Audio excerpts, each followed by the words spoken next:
Hi friends, ನಿಮ್ಮೆಲ್ಲರಿಗೂ ಕೂಡ ನಿಮ್ಮದೇ ಆಗಿರ್ತಕ್ಕಂಥ ಯೂಟ್ಯೂಬ್ ಚಾನಲ್ ಸ್ಟಡಿ ವಿತ್ ಪರಶುರಾಮ್ಗೆ ಸ್ವಾಗತ ಅಂತ ಹೇಳ್ತಾ, ನಾಳೆ ನಡೀತಕ್ಕಂಥ ಸೆಕೆಂಡ್ PUC ಎಕನಾಮಿಕ್ಸ್ನ ಪ್ರಿಪರೇಟರಿ ಎಕ್ಸಾಮ್ಗಾಗಿ ಇದು ಮೋಸ್ಟ್ ಇಂಪಾರ್ಟೆಂಟ್ ಆಗಿರ್ತಕ್ಕಂಥ ಒಂದು ಪ್ರಶ್ನೆ ಪತ್ರಿಕೆಯನ್ನು ನಿಮ್ಮ ಜೊತೆ ಶೇರ್ ಮಾಡ್ತಾ ಇದ್ದೀನಿ. ಖಂಡಿತವಾಗಿ ಪ್ರಶ್ನೆಗಳ ಒಂದ್ಸರಿ ರಿವಿಷನ್ ಆಗಿ ತೊಗೊಳ್ರಿ ಅಂತ ಹೇಳ್ತಾ, ಖಂಡಿತವಾಗಿ ಲಾಂಗ್ ಕ್ವಶನ್ ಆನ್ಸರ್ ಅಂತೂ ರಿಪೀಟ್ ಆಗ್ತಕ್ಕಂಥ ಸಾಧ್ಯತೆ ತುಂಬಾ ಇದ್ದಾವೆ. ಇದೇ ಥರನಾಗಿ ಸೋಷಿಯಾಲಜಿಯಲ್ಲೂ ಕೂಡ ವಿಡಿಯೋಗಳು ಬರ್ತವೆ. ಮತ್ತು ನಿಮ್ಮ ಆ್ಯನ್ಯುವಲ್ ಎಕ್ಸಾಮ್ಗಳಲ್ಲಿ ನಾವು ಪಾಸಿಂಗ್ ಪ್ಯಾಕೇಜ್ಗಳನ್ನು ಮತ್ತು ಬ್ಲೂ ಪ್ರಿಂಟ್ ವೇಟೇಜ್ ವೈಸ್ ನಿಮಗೆ ಸ್ಕೋರಿಂಗ್ ಪ್ಯಾಕೇಜ್ ವಿಡಿಯೋಗಳನ್ನು ಸಹಿತ ಕೊಡ್ತೀವಿ. ಅವುಗಳನ್ನು ಸಹಿತ ತಪ್ಪದೆ ನೋಡಿ ಅಂತ ಹೇಳ್ತಾ, ಲೈಕ್, ಶೇರ್ ಮತ್ತು ಸಬ್ಸ್ಕ್ರೈಬ್ ಮಾಡೋದನ್ನು ಮಾತ್ರ ಮರೆಯದಿರಿ ಅಂತ ಮತ್ತೊಮ್ಮೆ ಹೇಳ್ತಾ ವಿಡಿಯೋವನ್ನು ಪ್ರಾರಂಭಿಸ್ತೀನಿ. ಫಸ್ಟ್ ಇತ್ತು, ಅನುಭೋಗಿಯ ಆದಾಯದಲ್ಲಿ ಹೆಚ್ಚಳವಾದಂತೆ ಈ ಸರಕುಗಳಿಗೆ ಬೇಡಿಕೆ ಹೆಚ್ಚಾಗುತ್ತದೆ ಅಂತ ಕೇಳಿದರು. ಸಾಮಾನ್ಯ ಸರಕುಗಳು ಈಸ್ ದ ರೈಟ್ ಆನ್ಸರ್. ಇನ್ನು ಕಾಬ್ ಡಗ್ಲಾಸ್ ಉತ್ಪಾದನಾ ಬಿಂದುಕ ಯಾವುದು ಅಂತ ಕೇಳಿದರು. ಸೊ ಆಪ್ಷನ್ ಸಿ ಅಂತಕ್ಕಂಥದ್ದು ರೈಟ್ ಬರ್ತದೆ.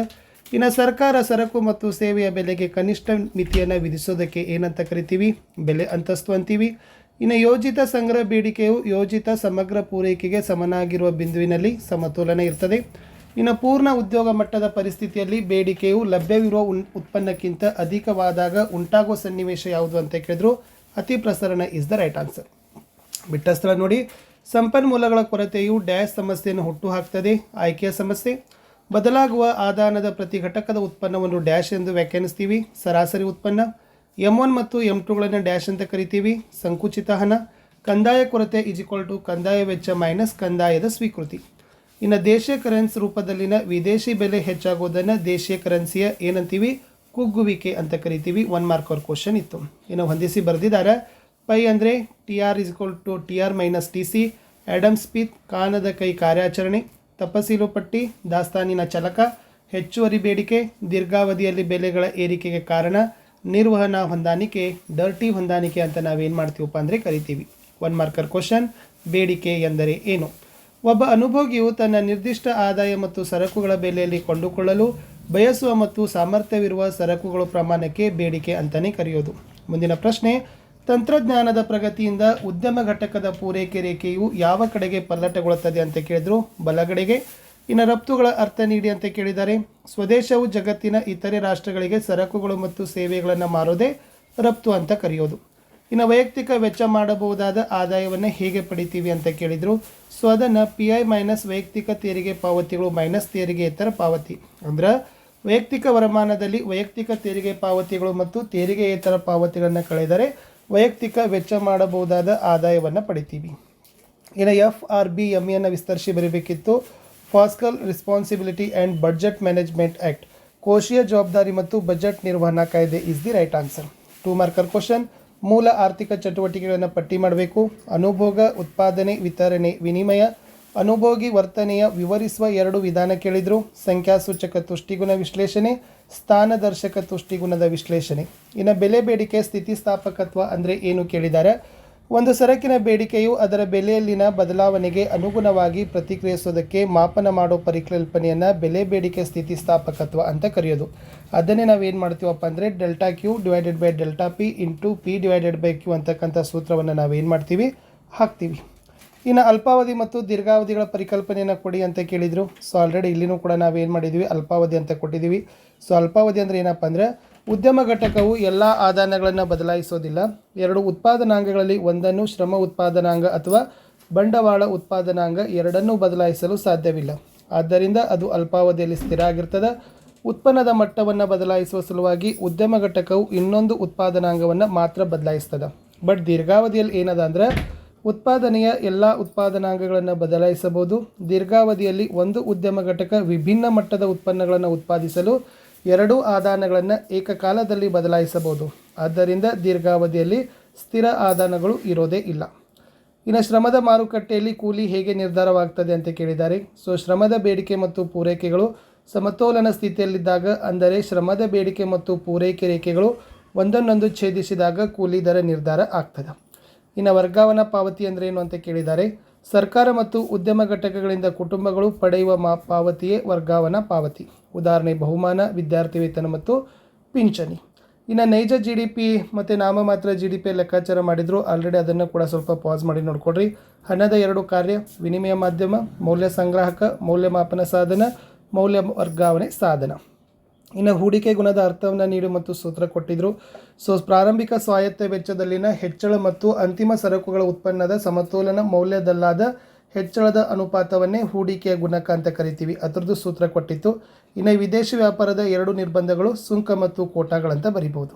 ಇನ್ನು 12 ವಾಕ್ಯದ ಉತ್ತರವನ್ನು ಬರೀತಕ್ಕಂಥ 4 ಮಾರ್ಕರ್ ಕ್ವಶನ್. ಉತ್ಪಾದನಾಂಗ ಸಾಧ್ಯತಾ ಗಡಿಯನ್ನು ಸಂಕ್ಷಿಪ್ತವಾಗಿ ಬರೀರಿ. ಲಭ್ಯವಿರುವ ಒಟ್ಟು ಸಂಪನ್ಮೂಲಗಳು ಮತ್ತು ತಂತ್ರಜ್ಞಾನದ ಸಹಾಯದಿಂದ ಉತ್ಪಾದಿಸಲು ಸಾಧ್ಯವಿರುವ 2 ಸರಕುಗಳ ಉತ್ಪಾದನಾ ಸಾಧ್ಯತೆಗಳ ಸಂಯೋಜನೆಯನ್ನೇ ತೋರಿಸೋ ರೇಖೆಯೇ ಉತ್ಪಾದನಾ ಸಾಧ್ಯತಾ ಗಡಿ ಅಂತ ಕರಿತೀವಿ. ಈ ತನ್ನಾಗಿರ್ತಕ್ಕಂಥದ್ದು ಬರ್ತದೆ. ಸ್ವಲ್ಪ ಚೆನ್ನಾಗಿ ಪ್ರಾಕ್ಟೀಸ್ ಮಾಡ್ಕೊಂಡು ಹೋಗಿ. ಇನ್ನು ಔದಾಸೀನ್ಯ ನಕ್ಷೆ ಇದೆ ನೋಡಿ. ಸೊ ಇದನ್ನು ಕೂಡ ಔದಾಸೀನ್ಯ ನಕ್ಷೆಯನ್ನು ಕೂಡ ಕೊಟ್ಟಿತ್ತು, ಅದು ಕೂಡ ಇಂಪಾರ್ಟೆಂಟ್ ಇದೆ. ಇನ್ನು ಬಜೆಟ್ ರೇಖೆಯ ಇಳಿಜಾರಿನ ನಿಷ್ಪತ್ತಿ ಅಂತ ಕೇಳಿದರು. ಸೊ ಎಲ್ಲೂ ಕೂಡ ಈ ತನ್ನಾಗಿರ್ತಕ್ಕಂಥ ಬಜೆಟ್ ರೇಖೆಯ ಇಳಿಜಾರಿನ ನಿಷ್ಪತ್ತಿ ಬರ್ತದೆ. ಸೊ ಫಸ್ಟ್ ನೀವೇನು ಬರಬೇಕು, ಡೆಫಿನೇಷನನ್ನು ಬರೀಬೇಕು. ಸೊ ಡೆಫಿನೇಷನು ಸೂತ್ರಗಳನ್ನು ಹಾಕಿನೇ ಅದನ್ನು ಏನು ಮಾಡಬೇಕಪ್ಪ ಅಂದರೆ ರೇ ಡಯಾಗ್ರಾಮ್ಗಳನ್ನು ರೇಖಾಚಿತ್ರವನ್ನು ಬಿಡಿಸಬೇಕು. ಇನ್ನು ಪರಿಪೂರ್ಣ ಪೈಪೋಟಿ ಮಾರುಕಟ್ಟೆ ಲಕ್ಷಣಗಳಂತ ಕೇಳಿದ್ದಾರೆ. ಅದು ಮುಖ್ಯವಾಗಿ ಅಧಿಕ ಸಂಖ್ಯೆಯ ಕೊಳ್ಳುವವರ ಮತ್ತು ಮಾರಾಟಗಾರರ ಅಸ್ತಿತ್ವ ಹೊಂದಿದೆ, ಏಕರೂಪದ ಉತ್ಪನ್ನ ಉತ್ಪಾದಿಸಿ ಮಾರಾಟ ಮಾಡ್ತದೆ, ಉದ್ಯಮ ಘಟಕಗಳ ಆಗಮನ ಮತ್ತು ನಿರ್ಗಮನ ಮುಕ್ತವಾಗಿದೆ, ಪರಿಪೂರ್ಣ ಜ್ಞಾನ ಅಥವಾ ಮಾಹಿತಿ, ಬೆಲೆ ಪಡೆಯುವ ವರ್ತನೆ. ಇನ್ನು ಸೂಕ್ಷ್ಮ ಅರ್ಥಶಾಸ್ತ್ರ ಮತ್ತು ಸಮಗ್ರ ಅರ್ಥಶಾಸ್ತ್ರದ ವ್ಯತ್ಯಾಸ ವೆರಿ ಮೋಸ್ಟ್ ಇಂಪಾರ್ಟೆಂಟ್. ಅದನ್ನು ಕಲ್ಕೊಂಡೋಗಿ 5 ಪಾಯಿಂಟ್ಸ್ ಆದರೂ ಬರೀರಿ. ಪ್ರತಿ ಸಾರಿ ನಿಮಗೆ ರಿಪೀಟ್ ಆಗ್ತಕ್ಕಂಥದ್ದೇ ಒಂದು ಸೂಕ್ಷ್ಮ ಮತ್ತು ಸಮಗ್ರ ಅರ್ಥಶಾಸ್ತ್ರದ ವ್ಯತ್ಯಾಸ. ಇನ್ನು ರಿಸರ್ವ್ ಬ್ಯಾಂಕಿನ ಕೆಲಸ ಏನು ಮಾಡ್ತದಪ್ಪ ಅಂದ್ರೆ ಕರೆನ್ಸಿ ಚಲಾವಣೆಯ ಪ್ರಾಧಿಕಾರ, ಹಣದ ಪೂರೈಕೆಯ ನಿಯಂತ್ರಕ, ಸರ್ಕಾರದ ಬ್ಯಾಂಕು, ವಿದೇಶಿ ವಿನಿಮಯ ಮೀಸಲಿನ ಆರಕ್ಷಕ, ಬ್ಯಾಂಕ್ಗಳ ಬ್ಯಾಂಕು, ಅಂತಿಮ ಋಣದಾತ. ಎಕ್ಸ್ಪ್ಲೇನ್ ಮಾಡಿ. ಪ್ರತಿಯೊಂದನ್ನು ಒಂದು 4-5 ಸಾಲಲ್ಲಿ ಎಕ್ಸ್ಪ್ಲೇನ್ ಮಾಡಿದರೆ ನಿಮಗೆ ಅಂಕಗಳನ್ನು ಕೊಡ್ತಾರೆ. ಒಂದು ಲೆಕ್ಕ ಕೇಳಿದ್ದಾರೆ, ಸಮತೋಲನ ಮಟ್ಟದ ಆದಾಯವನ್ನು ಮತ್ತು ಸಮತೋಲನ ಆದಾಯ. ಸೊ ಇವೆರಡನ್ನು ಕೂಡ ಚೆನ್ನಾಗಿ ನೋಡ್ಕೊಡ್ರಿ, ಕಲ್ಕೊಡ್ರಿ ಈ ಥರನಾಗಿರ್ತಕ್ಕಂಥ ಬಿಡಿಸೋ ಲೆಕ್ಕಗಳನ್ನು. ಇನ್ನು ಸಂದಾಯ ಬಾಕಿಯ ಚಾಲ್ತಿ ಖಾತೆ ವಿಧಗಳ ಪಟ್ಟ ಇದೆ, ಇದು ಕೂಡ ಮೋಸ್ಟ್ ಇಂಪಾರ್ಟೆಂಟ್. ಸರಕುಗಳ ವ್ಯಾಪಾರ ಬರ್ತದೆ, ಇನ್ನು ಸೇವೆಗಳ ವ್ಯಾಪಾರ, ವರ್ಗಾವಣೆಗಳ ಸಂದಾಯ ಇದನ್ನು ಕೂಡ ಇದೆ. ಇನ್ನು ಬಡ್ಡಿ ದರ ವ್ಯತ್ಯಾಸ, ವಿನಿಮಯ ದರ ಅಂತ ಕೇಳಿದರೆ ಅದನ್ನು ಹೇಗೆ ನಿರ್ಧರಿಸ್ತಾರೆ, ಅದಕ್ಕಿರ್ತಕ್ಕಂಥ ಅಂಶಗಳಿತ್ತು. ಸೊ ಅಲ್ಲಿ ಏನು ಮಾಡಿದ್ದಾರೆ, 1-2 ಉದಾಹರಣೆಗಳನ್ನು ಕೂಡ ಕೊಟ್ಟವ್ರು ಏನು ಮಾಡಿದ್ದಾರೆ, ಎಕ್ಸ್ಪ್ಲನೇಷನನ್ನು ಮಾಡಿದ್ದಾರೆ. ಇದೇ ಥರ ನೀವನ್ನು ಕೂಡ ಬರೀರಿ. ಇನ್ನು 6 ಮಾರ್ಕರ್ ಕ್ವಶನ್ಸ್ಗೆ ಬರ್ತೀನಿ. ಫಸ್ಟ್ ಬರೆಯೋದು ಸೀಮಾಂತ ಇಳಿಮುಖ ತುಷ್ಟಿಗುಣದ ನಿಯಮ. ಇದು ಮೋಸ್ಟ್ ಇಂಪಾರ್ಟೆಂಟ್ ಇದೆ. ಪ್ರತಿ ಸರಿನೂ ಕೂಡ ನಿಮಗೆ ಕೇಳ್ತಾರೆ. ಇತರೆ ಸರಕುಗಳ ಅನುಭೋಗವನ್ನು ಸ್ಥಿರವಾಗಿಸಿಕೊಂಡು ಒಂದು ಸರಕಿನ ಅನುಭೋಗವನ್ನು ಹೆಚ್ಚಿಸಿದಂತೆ ಆ ಸರಕಿನ ಪ್ರತಿ ಹೆಚ್ಚುವರಿ ಘಟಕದಿಂದ ಪಡೆಯುವ ಸೀಮಾಂತ ತುಷ್ಟಿಗುಣ ಕಡಿಮೆಯಾಗುತ್ತದೆ ಎಂದು ಇಳಿಮುಖ ಸೀಮಾಂತ ತುಷ್ಟಿಗುಣ ನಿಯಮ ಹೇಳ್ತದೆ. ಈ ಥರ ಚಿತ್ರ ಇದೆ, ಅದನ್ನು ಬರೀಬೇಕು. ಇನ್ನು ವಿವಿಧ ಅಲ್ಪಾವಧಿ ವೆಚ್ಚ, ಇದು ಪ್ರತಿ ಸಲ ಕೇಳ್ತಾರೆ 6 ಮಾರ್ಕ್ಗೆ. ಒಟ್ಟು ಸ್ಥಿರ ವೆಚ್ಚ, ಒಟ್ಟು ಬದಲಾಗುವ ವೆಚ್ಚ, ಒಟ್ಟು ವೆಚ್ಚ, ಸರಾಸರಿ ಸ್ಥಿರ ವೆಚ್ಚ, ಆಮೇಲೆ ಅಲ್ಪಾವಧಿ ಸರಾಸರಿ ವೆಚ್ಚ, ಅಲ್ಪಾವಧಿ ಸೀಮಾಂತ ವೆಚ್ಚ. ಇದರದ್ದು ಪ್ರತಿಯೊಂದು ಡೆಫಿನೇಷನ್ ಮತ್ತು ಏನು ಬರೀಬೇಕಪ್ಪ ಅಂದರೆ ಫಾರ್ಮುಲಾ ಸೂತ್ರಗಳನ್ನು ನೀವು ಬರೀಬೇಕು. ಆವಾಗ ಇದೇನಾಗ್ತದಪ್ಪ ಅಂದರೆ ಉತ್ತರ ಕಂಪ್ಲೀಟ್ ಆಗ್ತದೆ. ಓಕೆನಾ. ಇನ್ನು ಉಪ್ಪಿನ ಬೇಡಿಕೆ ಮತ್ತು ಸರಕಿನ ಪೂರೈಕೆ ರೇಖೆಗಳನ್ನು ಕೊಟ್ಟಿದ್ದಾರೆ. ಸೊ ಅದರದ್ದು ಒಂದು ಲೆಕ್ಕ ಬಿಡಿಸಿದ್ದಾರೆ, ಬೆಲೆ ಮತ್ತು ಪ್ರಮಾಣವನ್ನು ಕಂಡುಹಿಡಿದಿದ್ದಾರೆ. ಸೊ ಯಾವ ಥರನಾಗಿದೆ ಅನ್ನೋದನ್ನು ಕೂಡ ಸ್ವಲ್ಪ ನೋಡ್ಕೊಡ್ರಿ. ಇನ್ನು ನೆಕ್ಸ್ಟ್ ನೋಡೋದಾದರೆ GDP ಬಗ್ಗೆ ಕೇಳಿದರು. ಸೊ GDP ಬಗ್ಗೆ ಪ್ರತಿ ಸಲ ಕೇಳ್ತಾ ಇದ್ದಾರೆ. ಅದರ ಮಿತಿಗಳನ್ನು ವಿವರಿಸಿರಿ ಅಂತ ಕೇಳಿದರು. ಸೊ GDPಯ ವಿತರಣೆ, ಇದು ಹೇಗೆ ಏಕರೂಪ, ಮಿತಿಯಲ್ಲದ ಹಣರಹಿತ ವಿನಿಮಯ, ಬಾಹ್ಯತೆ, ಇವುಗಳನ್ನು ಎಕ್ಸ್ಪ್ಲನೇಷನ್ ಮಾಡಿರಿ, ಪಾಯಿಂಟ್ಸ್ಗಳನ್ನು ಕೊಟ್ಟಿತ್ತು. ಇನ್ನು ಸರ್ಕಾರದ ಮುಂಗಡ ಪತ್ರದ ಸ್ವೀಕೃತಿಗಳ ವರ್ಗೀಕರಣ. ಸೊ 2 ಸ್ವೀಕೃತಿ, ಒಂದು ಕಂದಾಯ ಸ್ವೀಕೃತಿಗಳು, ಅದರಲ್ಲಿ ತೆರಿಗೆ ಆದಾಯ ಮತ್ತು ತೆರಿಗೆಯೇತರ ಆದಾಯ ಬರ್ತದೆ. ಬಂಡವಾಳ ಸ್ವೀಕೃತಿಗಳಲ್ಲಿ ಏನು ಬರ್ತದಪ್ಪ ಅಂದ್ರೆ ಮಾರುಕಟ್ಟೆ ಸಾಲ, ಆಸ್ತಿ ಮಾರಾಟಗಳು ಬರ್ತಾವೆ, ಅದನ್ನು ಎಕ್ಸ್ಪ್ಲೇನ್ ಮಾಡಬೇಕು. ಇನ್ನು ಕಾರ್ಯಭಾರ ನಿಯೋಜಿತ ಇತ್ತು, ಇದು ವೇರಿ ಇದೆ. ಸೊ ಆಲ್ರೆಡಿ ನಿಮಗೆಲ್ಲರಿಗೂ ಕೂಡ ಅದು ಬರ್ತದೆ. TR, MR, AR ಕೊಟ್ಟಿದ್ದಾರೆ. ಸೊ ಅದನ್ನು ಕೂಡ ಲೆಕ್ಕ ಮಾಡ್ತಕ್ಕಂಥದ್ದನ್ನು ಆಗಿರ್ಬೋದು. ಇನ್ನು ಭಾರತದ ಆರ್ಥಿಕತೆ ಮೇಲೆ 2016ರ ಅನಾನ್ಯೀಕರಣದ ಪರಿಣಾಮ, ಇದು ಬಹಳ ಮೋಸ್ಟ್ ಇಂಪಾರ್ಟೆಂಟ್ ಇದೆ. ಓಕೆ, ನೋಟುಗಳ ಅಪಮಾನೀಕರಣದ ಮೇಲೆ. ಸೊ ಅದನ್ನು ಏಕೆ ಮಾಡಿದರು 2016ರಲ್ಲಿ. ಓಕೆನಾ. ಅದರ ಅನುಕೂಲ ಏನಾಯಿತು, ಅನಾನುಕೂಲ ಏನಾಯಿತು, ಇದು ಯಾಕೋ ಫಿಕ್ಸ್ ಬರ್ತಕ್ಕಂಥ ಪ್ರಶ್ನೆನೇ ಆಗಿದೆ. ಇಷ್ಟು ನಾಳೆ ಎಕ್ಸಾಮ್ಗೆ ಚೆನ್ನಾಗಿ ಓದ್ಕೊಂಡು ಹೋಗಿ ಅಂತ ಹೇಳ್ತಾ ಸಿಗ್ತೀನಿ ಹೊಸ ವಿಡಿಯೋದಲ್ಲಿ. ಬಾಯ್.